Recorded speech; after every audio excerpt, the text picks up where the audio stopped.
Welcome to CinePro,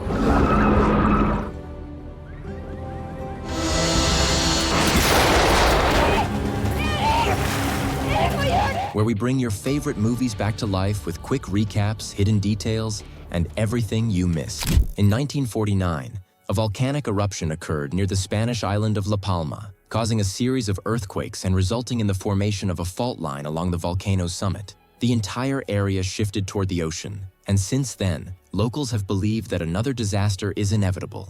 In the present day, a group of tourists is enjoying a cruise, admiring the beautiful scenery. A woman jumps into the water for a swim, but her friend becomes worried when she doesn't resurface. Bubbles begin to appear around the boat, and soon they see her body floating beneath the vessel. Steam rises everywhere, as if the water is boiling. Suddenly, the bottom of the boat breaks, and hot water gushes in, killing all the passengers. At the same time, a Norwegian family arrives on the island to spend their annual Christmas vacation. They have been visiting the same hotel for 7 years and are friends with the staff. This year, they are surprised to learn they've been upgraded to a luxurious suite instead of their usual standard room. While exploring the suite, Sarah, the daughter, finds a lost earring that belonged to the tourist who had died earlier. Meanwhile, at the La Palma Geological Institute, scientists are monitoring volcanic activity on the island. They are also concerned about the boat incident and what it might signify.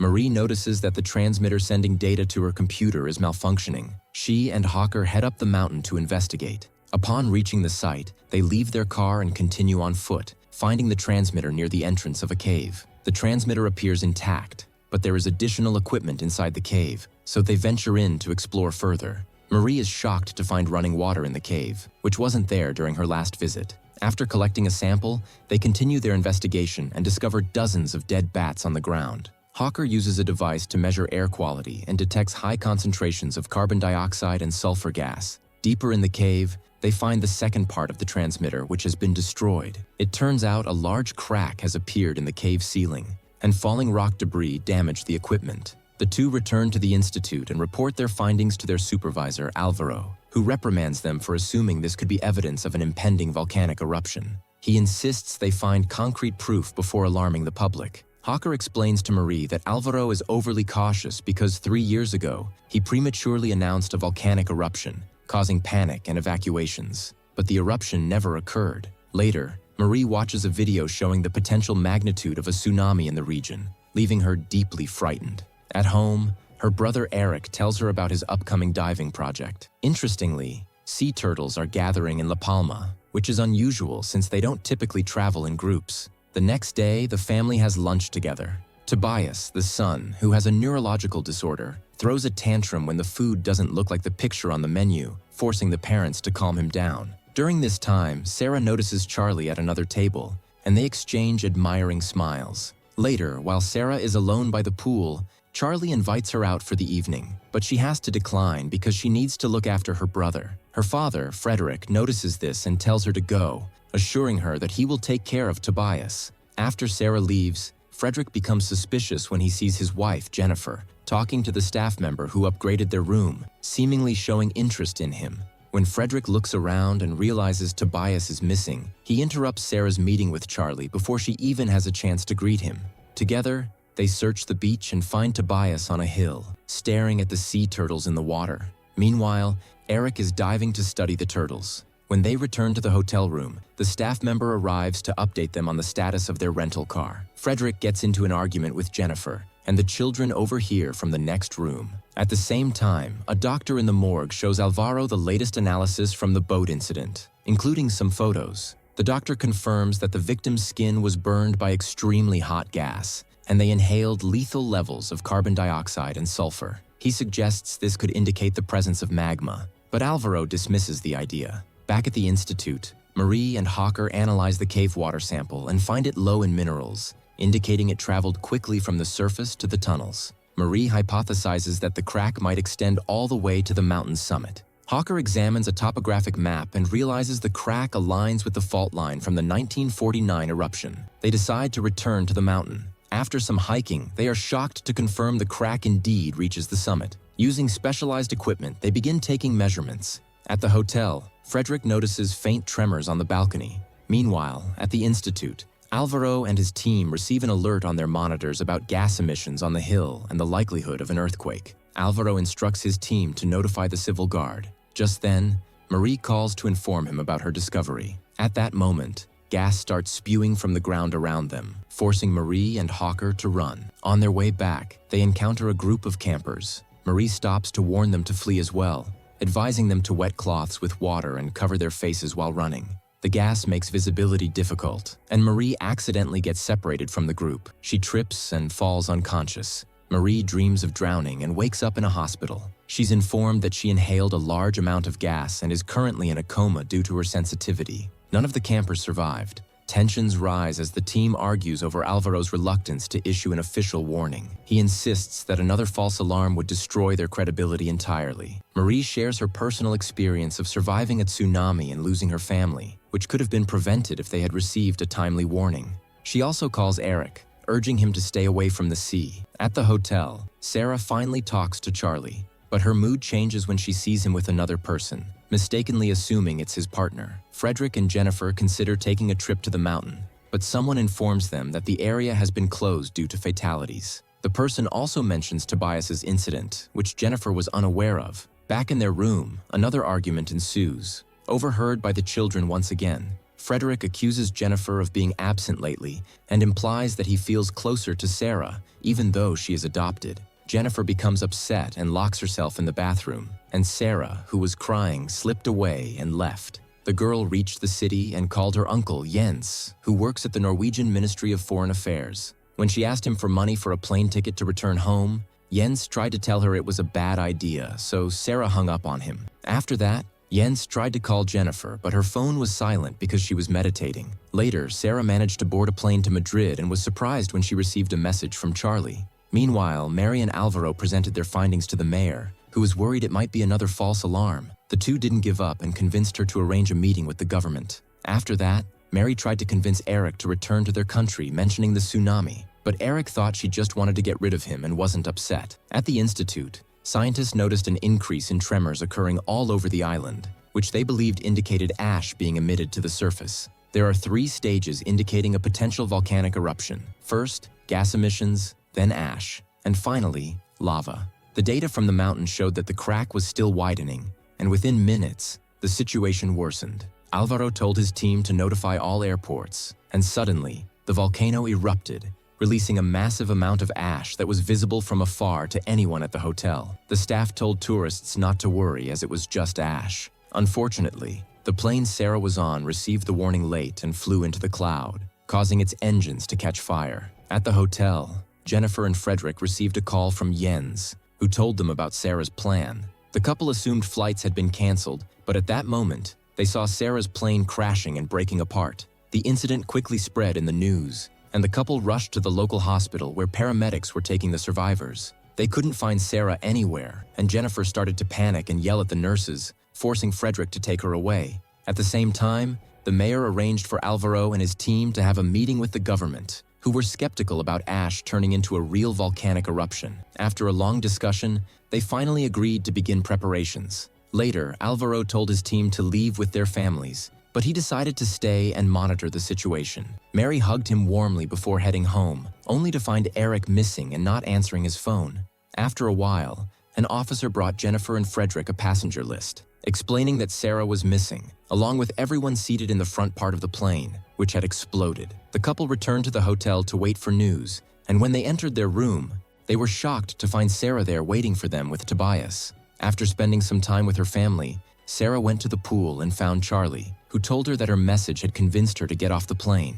In the middle of the night, Mary received a call from Eric and went to the bar to meet him. She saw the police arresting someone and rushed to help, thinking it was her brother. In the commotion, she accidentally hit an officer, leading to her own arrest. Before the police car left, she saw Eric at the bar and told him to leave the island. In the morning, Eric visited Mary in jail. Seeing her so distressed the night before, he believed her story and felt guilty for doubting her. He decided to stay so they could escape together. Meanwhile, Jens received a call from his boss, instructing him to recall all employees to the office. The team watched a simulation of the natural disaster that could destroy the Canary Islands, which might occur in just a few days or even hours. the matter was still confidential, so they had to start planning to secretly evacuate any Norwegians vacationing on the islands. Later, the whole family enjoyed some time together at the pool. This happy moment was interrupted by a call from Jens, who told Jennifer about the tsunami. He explained that the ferries were not a priority and that the larger ships had been redirected to the bigger islands. Jens found a small ferry that would leave in 20 minutes, so they had to hurry. The family rushed to pack only the essentials, but Sarah tried to warn Charlie, only to find her room empty and no time left. When they went outside, they couldn't find a taxi, so Frederick stole a van and drove at top speed, dodging people and cars in the street until they reached the port. Unfortunately, the van's owners followed them and caught Frederick, beating him up. The rest of the family ran and boarded the ferry, trying to convince the captain to delay the departure. Frederick paid off the men to leave him alone and ran to catch up with his family, but it was too late. The ferry had already left. Later, Sarah called Charlie and told her to leave the island, but before she could explain, the signal was cut off. At the institute, Alvaro's computers lost the signal from the transmitters. He immediately called the government, informing them that the tsunami would arrive within hours. Evacuation sirens began to sound across the island, and people started to panic. The hospital had to carefully evacuate the plane crash survivors. Haukur woke up from his coma, unable to believe what he was seeing. Everyone was scrambling to find a spot on the last boats. Frederick managed to board one with the help of a friend from the hotel. At that moment, the volcano erupted again, spewing a massive amount of lava. At the police station, Eric yelled at an officer for refusing to release his sister, but the officer insisted on waiting for orders. Before the last boat departed, Frederick noticed a desperate woman with an infant, so he gave up his spot for them, leaving himself stranded on the island. At the institute, Haukur surprised Alvaro by refusing to leave. The two decided to spend their last day on a final field trip. Media outlets worldwide covered the disaster, broadcasting footage of the lava, the growing tsunami, and the evacuation efforts. Sarah called Jens to tell him what had happened. He asked his boss for help, but she got upset with him for leaking classified information. Meanwhile, a wave researcher offered to help the office identify safe zones for people trapped on the island, but the boss fired him. Jens secretly contacted him again and gave him a workspace. Across the island, people were still running and panicking. Frederick gave up and called his family, managing to share only a few loving words before the signal was lost. At the police station, the officers finally fled in fear, allowing Eric to take the keys and free Mary. And another prisoner froze in place as they were coming out when they saw another explosion above the volcano. Fredericks was with them, talking, and told them there were no boats left, but Eric revealed that he still had his diving boat. The three of them ran to the shore and found Eric's boat still there. As they were moving, the second prisoner appeared and threatened them with a gun. Eric told him to come with them, but the man refused to join, so Eric jumped on him and started fighting to take the gun. During the struggle, the gun accidentally fired and Eric was injured. Marie ran to him, and her brother died in her arms. Fredericks grabbed the criminal and quickly pushed him into the water to drown him. This allowed Fredericks to grab a rock and hit the man, knocking him down. Then Fredericks held him underwater until he died. Now he and Marie could leave with the boat. When other people tried to join them, Fredericks drove them away with the gun. We returned to Jens, who heard from a wave expert that the only safe place to survive the tsunami was in Tenerife, near La Palma. Even there, the chances of survival were still 50-50. Jens informed his boss about the location, but she thought 50-50 wasn't good enough to issue a special announcement. On the mountain, Hokuro and Alvaro put on special suits to get close to the volcano and watch the lava flow from the cracks while they drank. At the airport, Jennifer and the kids handed over all the passports, including Frederick's, to receive 4 wristbands to board the plane. Just before boarding, she saw Charlie outside and decided to return for her. Since Charlie didn't have a wristband, she gave her Frederick's. Meanwhile, Fredericks and Marie reached Tenerife. After a while, the mountain and the volcano began to crumble, triggering waves that started forming a tsunami. Hokuro and Alvaro died in the process, and the collapse caused tremors that reached the airport, shaking the plane and causing panic among everyone. Jennifer grew worried about Sarah, so she and Tobias left the plane to search for her, unaware that the girls were already boarding. Through her binoculars, Marie realized the tsunami would also reach Tenerife. In Norway, Jens's boss was about to start a press conference, but it was canceled when news of the landslide broke. Jens used the journalists to reveal the truth about the tsunami and share the coordinates of the safe location before security removed him. Later, Fredericks received a message with the coordinates, so he and Marie returned to the boat to try to reach the safe place. At the airport, the people in the last 2 planes panicked as they saw the wave grow larger.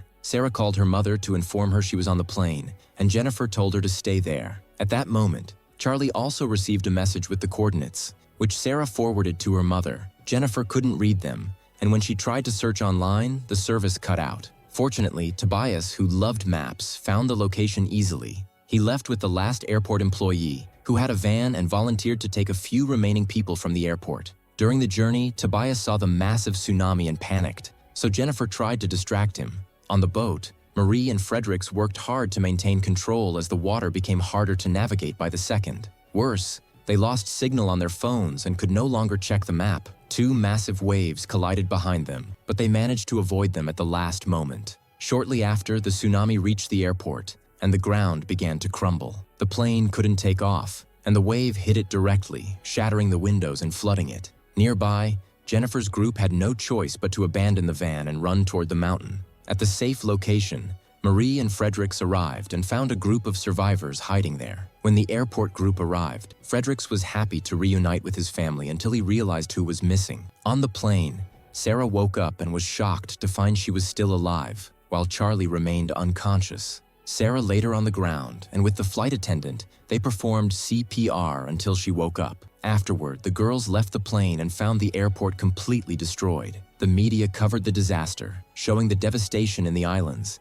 as well as in West Africa and Southern Europe. Hundreds of buildings collapsed, and thousands of people died. Now, Americans awaited the aftermath, sending helicopters to search for survivors. In Norway, Jens was fired from his job because of his actions, and was now at home waiting for news about his family. In the afternoon, a former colleague visited him to share classified information. A group of survivors was found at the safe location, including Jennifer, and hundreds of people were alive thanks to Jens's quick thinking. The government set up a relief camp on the island where those from the safe location gathered. A helicopter brought the traumatized survivors from the plane, and Sarah was finally reunited with her family. Later, Marie went diving to swim with the turtles, tying it to the memory of her brother, which reminded her that people must listen to nature. And that was the end of the first season of the series La Palma. See you in the next recap, and thank you for watching.